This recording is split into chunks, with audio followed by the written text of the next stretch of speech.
I'm Angela Broyles, and I'm here in Petersburg, Virginia today at Colonel Taylor's home, and he's invited some of his special friends in to meet with me, and I'm here with Mr. Scott here, Trooper Scott. Okay, let me start off with saying airborne all the way. My name is Clarence Scott, better known as Trooper Scott. I was born and raised in Manhattan, New York City, better known as Harlem.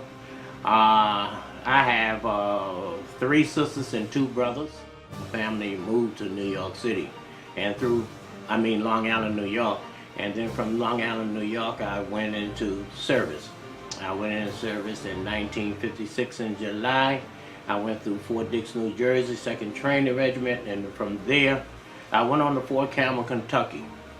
They was reestablished in the 101st Airborne Division under General Sherman.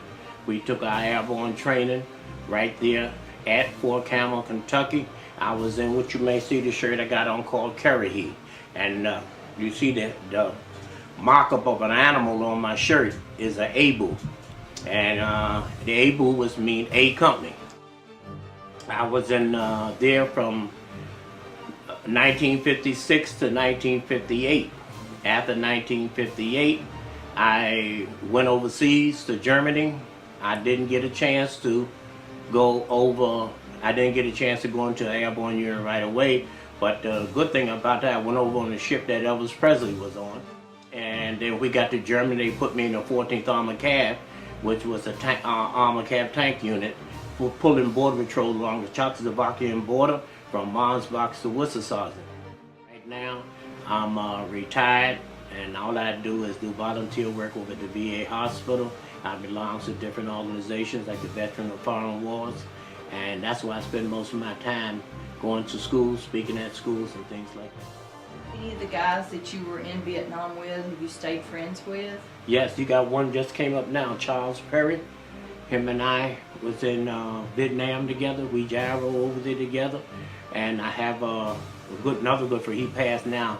He just passed last year and a half ago out of Columbus, Ohio. I got Benson down in North Carolina. I got Corbett down. They belong to the Triple Nickel and Fort Bragg, not down around Fort Bragg. So y'all stayed in contact with one another? Yes, right now we stay in contact. That's what this is all about. The Triple Nickel, to stay in contact. When you were in Vietnam, you were in very active combat. Yes, I was in the infantry unit. I was infantry. Well, you can say the most the whole time, except for my last 9 months where I worked at MACV headquarters under General Abel. I can sit here and tell all kind of war stories because things happen day and night. Day and night. You got things going on at night. You got things going fire bases at day. And some of the things you see, you hear a lot of guys talking about of people. Some people may say, oh, that didn't happen.